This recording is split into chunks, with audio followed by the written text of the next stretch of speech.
Hello and welcome to Odds on Premier League, 30-second match day, a good one. Man City, Liverpool, winner takes the title. Tom, how are you? Oh, they might take the title. That might happen, but I don't want to give my prediction away now. No. I want people to watch the entire show and stay for the crescendo of my prediction for City Liverpool.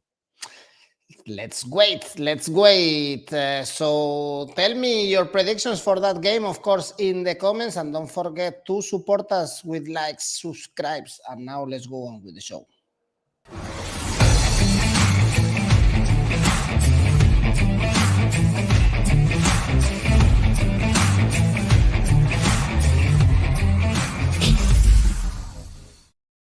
This is Foden dribbling Atletico 5-5 defense. On Tuesday, we will arrive to that later because before we have to talk a lot about Champions League or relegation, starting with the game we have on Friday, Newcastle Wolves here. Wolves still with some hopes for Europe, of course, after beating Aston Villa, only 2 points away from West Ham, and Newcastle now 3 consecutive defeats. We expected them to lose heavily against Spurs. You were right, Tom, and they were thrashed 5-1. Still very good. Newcastle at home, 5 unbeaten games, 3 consecutive victories. This is a tough one, eh? Yeah, tough one. It really is. With Newcastle, you know, the fact they're safe from relegation now, that was the big goal. And I think the whole club, the manager, the new owners, the players they've brought in, they're all geared up for this final 8-game push to stay in the Premier League. And suddenly, they've done it already. Oh, okay. What else do we do? And that's how you get a performance like against Tottenham last week. Half the team were not particularly bothered. There wasn't a great deal of endeavour from these players. And Eddie Howe has got to find a way to get it out of these players. Otherwise, he will not be the Newcastle manager come the end of next season, the start of next season even. Never mind the end of next season. They don't want to be in this position again next campaign. They're going to spend £200-300 million during the summer. They will expect a top 8, top 6 finish next year and then push ahead to the Champions League. That's what happens when you're owned by the wealthiest owners in football. So there's a manager who is trying to win games to save his career already at Newcastle. That's what I expect from Newcastle United. And there are players that are trying to fit into this revolution at Newcastle that is happening.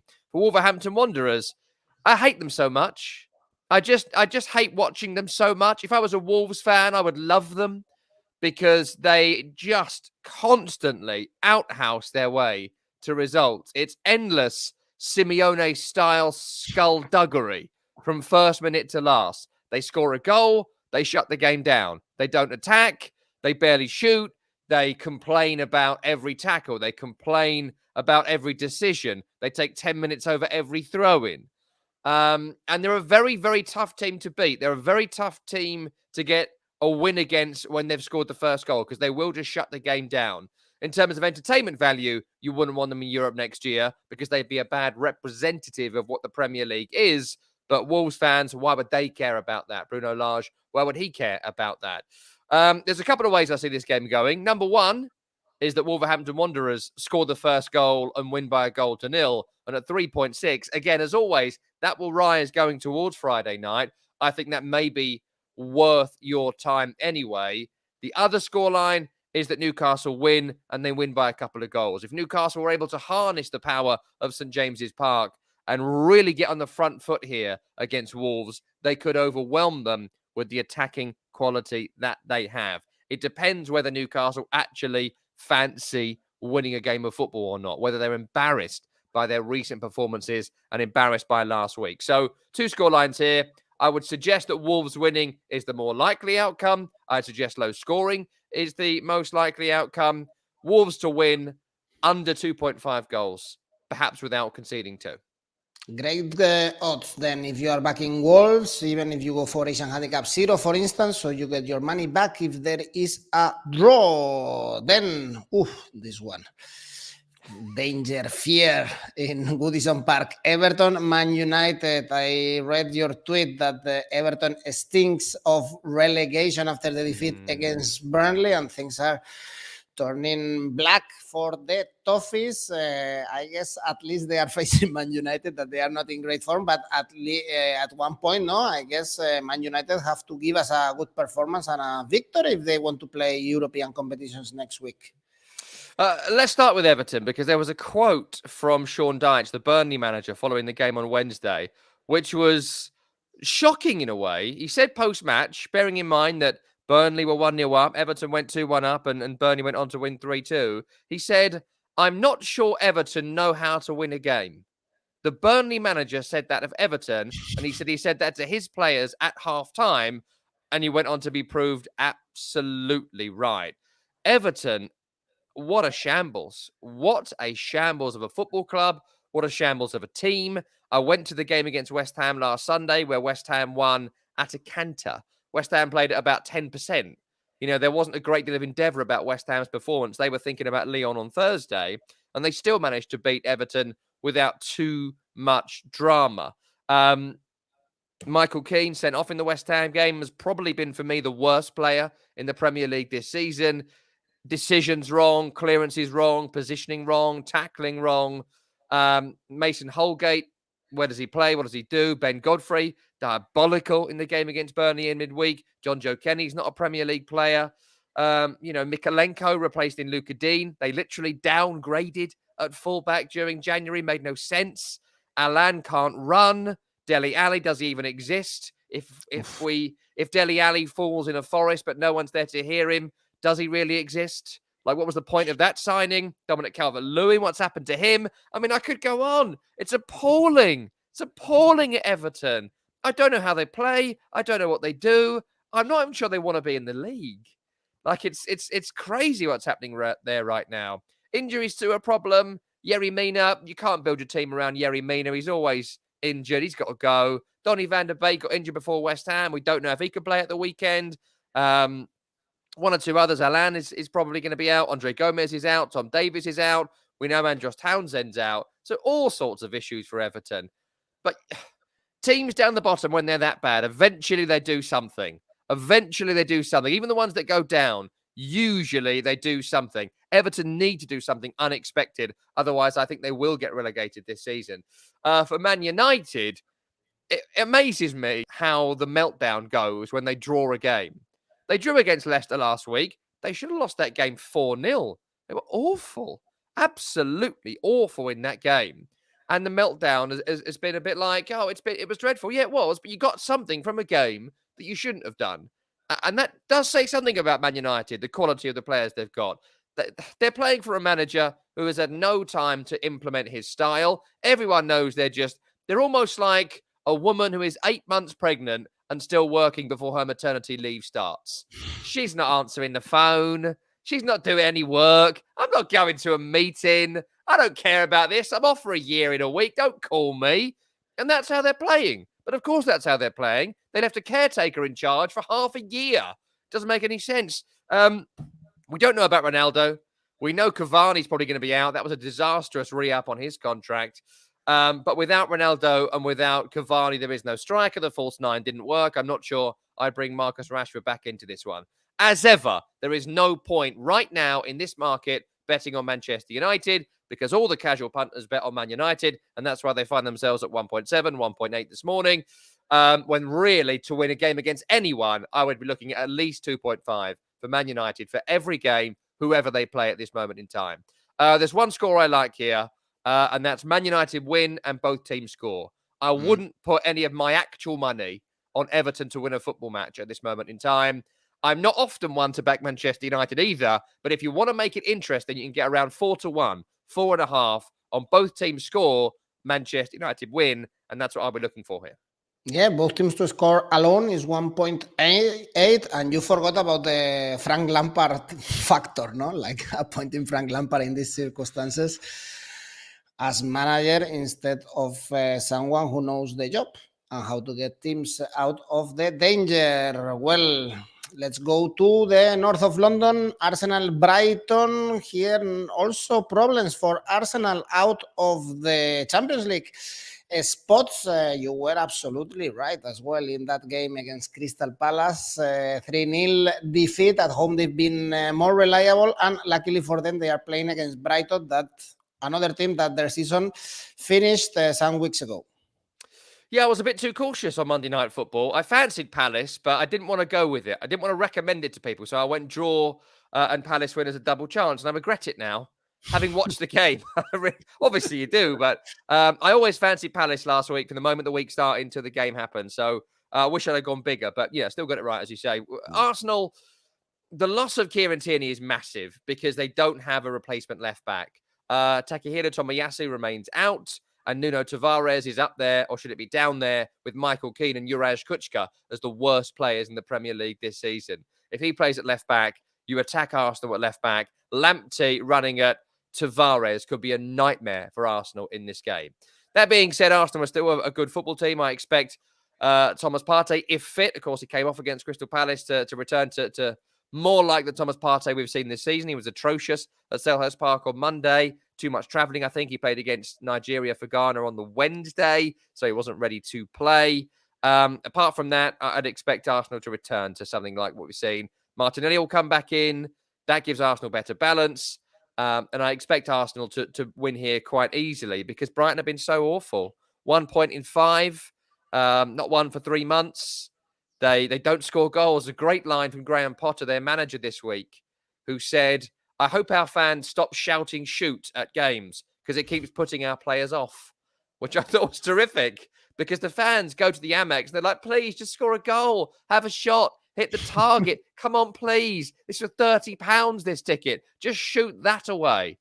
And they just aren't doing it, right? And to not beat Norwich last week and have a penalty in that game. You know, I quite fancied Norwich, mainly because Brighton can't score. And that's why I fancy Arsenal to win in this game. The odds aren't great, 1.69. I wouldn't bet on Brighton to score. So I'd be looking at Arsenal to win, potentially level at halftime. Arsenal win it. And I would look at 2 goals or more for Arsenal to win. But there's no scenario here for me that Brighton score a goal. Arsenal to win 2-0 then is good. Actually, odds are 2.6. This is good. Okay. For Marco, first half win for Arsenal. Arsenal over 1.5 goals. For Scandi, odds are 1.85. Another under for Anchor.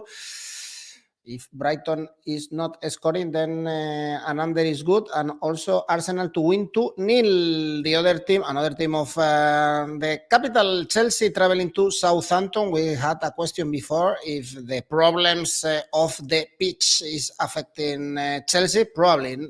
Not sure. Tom, actually, do you think that's the cause? I don't know. It depends on the player, really. I don't think it's going to affect some of the players on long-term contracts who are going to be there for a long time, who are reasonably young. People like Kai Havertz. I don't think it affects him particularly because another billionaire will come in. There was a few potential buyers there last night. So nothing is really going to change in the long term for them. It may well be affecting some of the guys whose contracts are winding down or are thinking about the next final 3 or 4 years of their career. People like N'Golo Conte, people like Azpilicueta, re-up recently on a renewal, people like Rudiger. So yes and no. I think it depends on all of us, right? Some people will be affected. Other people won't be. But I do think that the loss against Real Madrid on Wednesday was catastrophic for the season because that's all that's left. That there was a real big goal for Chelsea. The FA Cup is neither here nor there for them. The Champions League is what it's all been about now. They've been qualified for next season for a long time. So to lose that game in the manner they did, it may well have an impact here. Tuchel was completely doomed, actually, after the game. He was overplayed absolutely by Ancelotti. Actually, Tuchel had to make a couple of changes in the halftime to put more strength in the midfield. It didn't work, but also Chelsea, they had many chances, but of course the problems are in the defense. We saw it also against Brentford. We saw it against Real Madrid with so many mistakes. You mentioned Rudiger or Azpilicueta, also Christensen, no? Will be leaving to Barcelona, and he was awful against Real Madrid. This could be a tricky game against Southampton. The only thing is that also Southampton, their season is over. Yeah, great time to play Southampton. If this game was 6 weeks ago, could have been some real peril for Chelsea. But Southampton have just kind of given up the ghost, really, this season. Breuer can't play against his parent club. So that's a big blow for them because I think he's been the most threatening forward when on the field this season. But, you know, when Southampton go on these runs, you should always back the last result they had because often you'll make money that way. So 3 wins in a row, followed by 3 losses in a row. They drew against Leeds last week thanks to that brilliant James Ward-Prowse free kick. Him to score outside the area, by the way, is 13-1 in this game. That's worth betting on every week right now because he seems to be doing it every 4th or 5th game, James Ward-Prowse. So I wouldn't look at Southampton here for anything in particular apart from a draw because that's a good way to make some money across the season. That at around 3.6 up to 4 probably by the weekend and maybe further beyond that. That might be worth your time. But I expect a comeback from Chelsea. I expect Chelsea to perform better. I think Tuchel might well, following his comments in midweek, almost throw away the second against Real Madrid and be a bit like you guys need to impress me today. Forget the next game. If you can't beat Southampton, how do you expect to go to the Bernabeu and win? So a couple of scorelines here. Go double chance if you want to make some money. Draw and Chelsea win, but draw at around 4-1 is quite nice. If you go Chelsea win, go low scoring. Look at their away games this season. Apart from Burnley, they're not really thrashed anybody. Go under 2.5 and Chelsea win, but certainly the draw is interesting. I don't believe Tuchel. I still fear this European champion. They still have a chance. They created many chances actually against Real Madrid, but Lukaku, for instance, was unable to score. Very good, Kai Havertz, by the way, was the best player. Yep. In Chelsea, both teams to score for Scandi. Hi, Victoria, who is here from Tanzania. I hear about you guys. Well, you have to tell us, where do you hear about us, Victoria? We are very happy to know that. Millie, Chelsea are done out here. Well, 5 points away from Tottenham, so they have to keep winning football games if they want to play Champions League next season. Then Watford Leeds, massive game for their relegation. Your Jesse Marsh still getting points. Draw with Southampton, back-to-back victories, Wolves and Norwich. And now they are going to Vicarage Road, an easy ground, no? 8 consecutive defeats for Watford playing at home. But if they win this one, they will be out, actually, of the relegation zone. Yes, it's not done. It is not done. Yeah, absolutely right. It's not done right now in terms of relegation. And Everton being just so woeful will get everyone excited right now in that bottom 3, Burnley, Watford and Norwich. But as you say, the home form is dreadful. They've nicked a couple of really good away wins at Southampton and Villa in the last 6 or 7 games. But at home, they have been terrible. They are so easy to score against, Watford. And that's surprising because Roy Hodgson's been there for 7-8 weeks, a bit longer. And Roy Hodgson stops teams being easy to score against. That has not happened. The players that he's got haven't really been able to stop opposition players getting through them. So he's got a bit more offensive. In the form of Cucho Hernandez, I think they've got someone right now in red hot form. So get the ball to him in the box, right? You've got someone in form, get him the ball. That's a danger for Leeds and a danger that Watford can try and get something from this weekend. Ismail Assar, again in the Premier League, is flat out to deceive. Emmanuel Dennis right off the boil. I like Sissoko in midfield, but he runs for 30 minutes, he's knackered for 15, takes a break and does it again. All sorts of issues for Watford. I think they've got to get on the front foot more against a team like Leeds, who only play one way. You know, they're more organised now since Jesse Marsh came in for Bielsa. The madness has stopped, but the offensive ethos continues.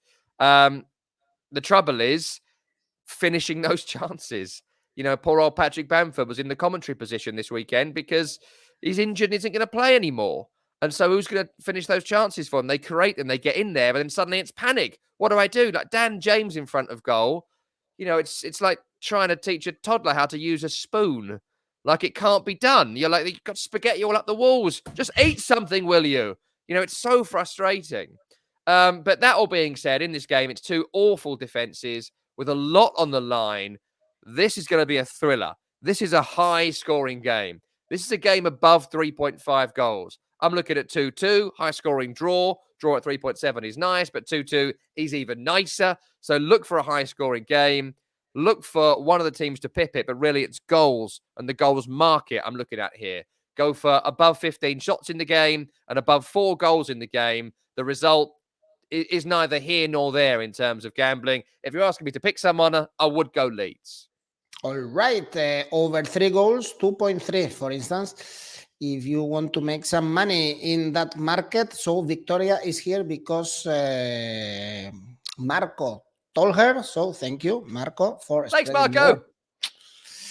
Very much appreciated. Then Aston Villa, Tottenham. Tottenham really informed. We saw even Conte watching the Blues, his former team, in the Champions League. But this Tottenham is now in Champions League spot. So well done. We all had trust in Conte because he's a great football manager, especially one season, 2 seasons. Then the players are completely fed up of him because he has to be very annoying person, but perhaps they also win in Villa Park because Aston Villa is another team that their season is over and they are losing game after game. Yeah, playing poorly as well. I went to the West Ham game recently. Very, very poor in that one against Arsenal at home. I was doing the commentary of that. Very, very poor in that game against Wolves last week. You know, they got manipulated out of the game by a more canny team. You know, Villa and Wolves are the two masters of skullduggery and outhousery in the Premier League. So that was a very frustrating game to watch. And you may have seen Ashley Young being livid at full time, having to suffer through what Villa have done to teams so many times this season. So I've got no time for Aston Villa in this game. It's all about what can you get value on in Tottenham Hotspur, who are playing superbly well. They're probably the best team in the Premier League right now. Great against Brighton, great against West Ham, brilliant against Newcastle, great against Everton before that. Of course, they've beaten Man City in recent times as well. Only the Man United game were they relatively poor, and they were just done by giving Ronaldo too much space 3 times. So the market here is Tottenham wins. How do we make money out of a Tottenham win? Well, 2.3 is quite nice anyway.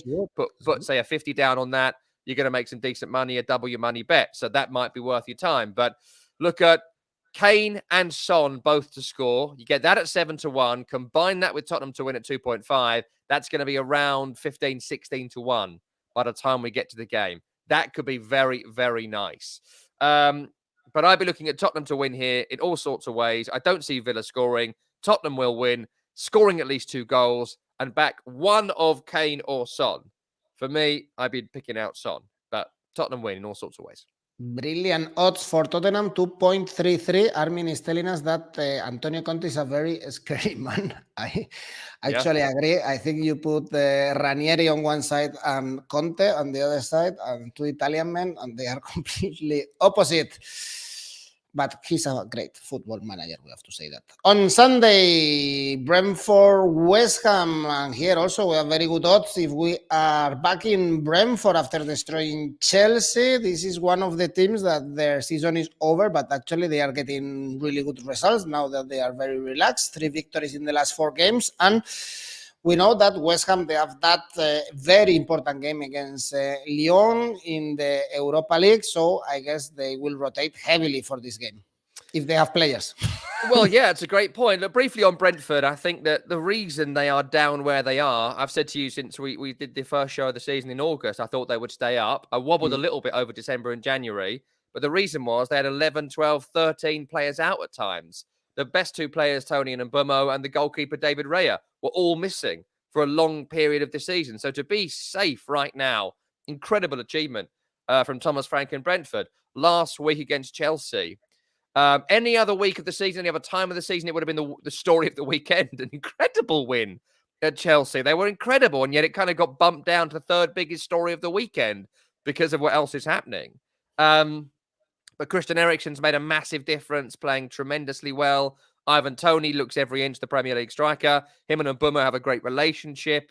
People in midfield like Norgard, incredible effort and work rate. Vitaly Yarnelt scoring goals. Loads of great stories right now about Brentford. For West Ham, as you say, the Lyon game is just enormous for the club. And I think West Ham will still finish 7th or 6th this season. They'll stay above Wolves. That's European football for next season. If they win 3 or 4 of the remaining 7, looking at the games, I think they will do that. And they have a couple of point advantage on Wolves as well. And the battle now is really between them and Man United for 6th, in my view, for West Ham, Wolves, and Manchester United. They won't rotate because they don't. They could, but they don't. It's after Lyon, other managers would start Yarmolenko. They would start Vlasic. I don't like these players, particularly in terms of quality, but neither does David Moyes for that matter. You'd be looking at I think Lanzini will play, suspended in Europe, so he will come in. But apart from that, there won't be a great deal of rotation. It is not what West Ham have built their season on. They have a first team, they play the first team, and that has got them sixth in the league and the quarterfinals of the Europa League. So why would they change it? And I don't think they will. I kind of hope a couple of players get a rest before next Thursday, but they're not going to do it. Look, on this game, don't go West Ham. I would not back West Ham here, even though West Ham to win at 2.8 is about as long as they've been for any game all season, bar City and Liverpool. They've been big favourites to win almost every single game. So there's finally some value in the West Ham market. They played Brentford after a Europa League game earlier in the season. They were beaten 2-1 thanks to a last kick of the game winner by Yoane Wissa. So I'd be looking here.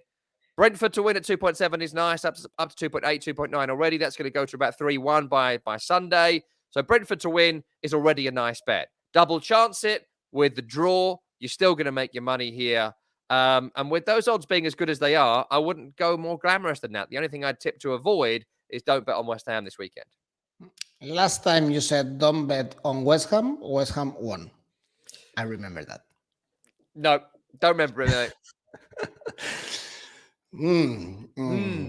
Let's see. Then the pointless game of the weekend, Leicester Crystal Palace, because they are both improved actually in the last weeks, especially Leicester without injuries. Also Crystal Palace getting very good results. But I guess Crystal Palace will pay more attention to the FA Cup semi-finals against Chelsea, still a bit far away. A week away, and Leicester, they will pay more attention to the European games against PSV because in the Premier League, they have nothing to play for. Yeah, absolutely. And they definitely should do that because Leicester, even with the injuries they've got, can win the Conference League. And why wouldn't you want to win the Conference League? You're in the quarterfinals now. You've got a decent draw against PSV, so why not? The injuries this season have been a joke. The good news is that Fofana is back. He was great last week against Man United. Means Soyuncu's not playing. Again, good news. He's been terrible this season. The only issue is up front. Still no Jamie Vardy. Iheanacho's not a striker. Clearly, Brendan Rodgers doesn't fancy Patson Daka, so that is an issue there. For Crystal Palace, phenomenal against Arsenal on Monday. If they score the first goal in this game, there could be some serious trouble for Leicester City. 3-1 for Palace is nice. Very, very nice. Lovely double chance here for a draw and Palace win. I wouldn't fancy Leicester here again for the same reason I wouldn't fancy West Ham. Big European game on Thursday leads to bad game on the Sunday, especially when you can't rotate massively. Look out for the performance of Jean-Philippe Mateta in good goal-scoring form. Michael Olise will hopefully come back in. So Palace's best player was missing on Monday, again, showing you how good that result was. And they'll want to finish 9th, Crystal Palace. A lot of money to spend if you finish 9th as compared to 14th. That's the race they're in, the kind of 4th league of 5 in the Premier League. And Palace will want to finish top of it. So go for a Palace win here or a double chance. Okay, we are having good odds in this match day. Next one is very important, of course, in Carrow Road. Norwich, Burnley out of the blue. Now Burnley, they can be also out of the relegation zone. If they beat Burnley after that victory against Everton, for Norwich, is over, I guess. And the odds are good, actually, for Burnley. Would you put your money on them? Yes. I'm annoyed last week that I got drawn in by the good odds of Norwich. I've done it all season long, bet on Norwich to lose, but because Brighton have been so bad and the odds on Norwich to win were so good, I went with it. And maybe they could have won. It was a drab, diabolical 0-0 in the end, but Norwich could have nicked it. So I'm reverting to type here. You would have won 20 bets this season on Norwich if you'd have followed my tips. I suggest you continue doing so on Norwich. Burnley win. Burnley win because they have goal scorers. Burnley win because they have a sense of purpose. Burnley win because they know how to stay up in the Premier League, and Norwich do not. And Norwich are a very, very poor football team with average players. At the end of this weekend, Burnley will be out of the bottom 3. Everton will be in it. Burnley to win, and I would say without conceding as well. That would be massive, seeing Burnley out of the relegation zone and Everton in it, and the game of the games. Then Man City, Liverpool. We are all looking forward to seeing your tip after the European football. I have to say, Tom, that Sterling is a very annoying football player. Oh, why? I've been complaining. I don't like him at all. I don't like him. And I didn't like Man City. Of course, it's very difficult to play against 10 players like they did, but also they were very cautious. They were very slow until Foden came into the pitch. And I really, really like this Liverpool. In my opinion, is the best team in Europe right now. What do you think about this game? Oh, tremendous game. Tremendous game of football. It's what we've all wanted all season long, a title race, a potential decider. And these two teams who have been slugging it out for the best part of 4 years at the top of this division, facing each other with how many to go? 7 after this for both of these two teams. On Manchester City, I take your point on the Atletico game, but Diego Simeone, as you all know, as our viewers will know, is able to pull teams into the gutter with his team. He can put anyone down with him. Look at the way that the players were with Jack Grealish towards the end of the Atletico game. They can pull anyone down to their level, and that's what they do. And that's how they managed to get a decent 1-0 defeat in that first leg. When lots of teams go to the Etihad, they get utterly mullered, and that's the end of the tie before the second leg happens. So it was a good result and a good performance for Atleti. On Man City, Guardiola made some jokes before the Champions League about his kind of Tinkerman overthinking image. And their best player over the last 8-9 weeks has been Phil Foden, and he doesn't play Phil Foden in the big Champions League game because he overthought it. He can joke about it as much as he wants, but he tried to be clever and he tried to be perhaps cautious, as you said, and he didn't play his best player. He brought his best player on, and he sets up the winning goal for De Bruyne. So it's no great surprise. I expect Phil Foden to play in this game as the false nine because he is the best player currently at Manchester City. That has to change. Beyond that, there's not a great deal they can do. I expect Kyle Walker to come back in at right back and Nathan Ake to be dropped out and John Stones to play at centre-half alongside Laporte. And I expect Man City to dominate possession in this game. I expect them to pull Liverpool left and right and left, and I expect Liverpool to sit deep and try and absorb it. For Liverpool, funnily enough, if Mo Salah wasn't Mo Salah, I think you'd say Mo Salah wouldn't play here because Diogo Jota, Sadio Mane and Luis Diaz are all in better form right now than Mo Salah. But of course, you play Mo Salah in the biggest games because over the season, he will be the best player in the league this campaign. But right now, that shows you the strength that Liverpool have in terms of rotation at the moment. Also, not a great deal of injuries to deal with for Liverpool as well. Alexander-Arnold came back in midweek in the Champions League. Robertson fit. Van Dijk fit. Debate about who may be alongside Van Dijk. It's probably going to be Matip. It has been for the big games this season. I'd expect that to happen. I'd expect Thiago to start in midfield along with Jordan Henderson and one other. I think Fabinho is more than likely, but they could play one or two players in those midfield positions now as well. Some doubt about Fabinho's fitness. That's the only reason I would say it could be somebody else. But look, I think it's going to be a bit of a classic away performance from Liverpool. I think they will absorb Man City, which they can do. I think City will dominate possession 60-40. I think Liverpool will look to hit on the counter because that's what they do. I think Man City take the mick a bit with the way they play against teams, leaving just one back. You don't leave one back against Liverpool. City need to show Liverpool the respect they showed Atleti. And I'm not sure they will because they'll have space to attack against Liverpool, whereas Atleti did not give any because Liverpool will leave a couple forward because they think they can win the game. So, I think Liverpool are going to score in this game. I think Liverpool will score more than one goal in this game. I think they will both be counter-attacking goals, and I think Liverpool will score in both halves. I would have Liverpool winning this game at half-time, and I'd have it to be a draw at full-time with both teams scoring. Draw at 4.2 is a beauty, an absolute beauty of a line to lay this weekend because that for me is the most likely outcome. With two great teams, they often cancel each other out. I can't see how this game is going to finish 0-0, though often these big games do, but I would be tipping here a draw and both teams to score, Liverpool winning at half-time, level at full time. Well, you mentioned how Guardiola, and I mentioned as well how he was very cautious against Atletico Simeone with no attacking players. Actually, he will be, I guess, very cautious against Liverpool and his attacking threat, especially in the counter attack. You mentioned also that many big games at the end ended goalless draw, and if you go under in this game, you have good value. Under 2.5 goals, odds are 2.34, over 1.74, because of course the bookies see the quality in the pitch and they expect a lot of goals. Let's see, because the odds for Liverpool are massive as well. Over 3 is massive. Do you think actually Man City is that favorite?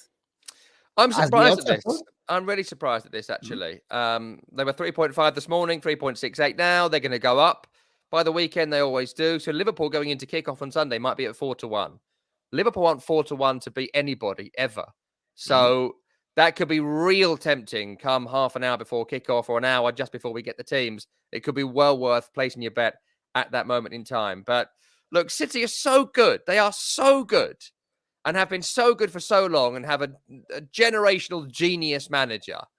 My only doubt is whether he's too confident in what they do and doesn't make a plan for how effective Liverpool are. And we've seen it a few times now when these two teams face each other. Pep leaves the back door swinging open, and so often teams are not brave enough to walk through it. Tottenham were, and they won. I think Liverpool will be, and they will score, but I think City will take Liverpool more seriously than they did Tottenham because more is on the line, and the Tottenham game happened. So it just screams draw to me. And I'm also not brave enough to pick a winner. They drew in the reverse fixtures. Liverpool don't win in the Etihad in the Premier League since 2015, but I will be wearing red. Come on, let's go. Klopp beat Guardiola, beat Man City in their stadium. Tom, this is it with the biggest game of the weekend. We finished, but still, let's see your ACCA only for the Premier League. So annoyed last week because Chelsea let me down. I nearly got all 5 winners. So annoyed. So I'm going back to a triple this week. It's a nice, easy triple that will come in. Arsenal are going to beat Brighton. Brighton are rubbish. I'd back Chelsea to make a comeback against Southampton because Southampton are on terrible, terrible form. And there's no team playing better football right now than Tottenham Hotspur in England. Arsenal, Chelsea, Tottenham to win, 7.5 and above. Well worth your time. Okay, Tom, let's enjoy this massive weekend in the Premier League. Thanks for watching. Thanks for being with us. Bye-bye.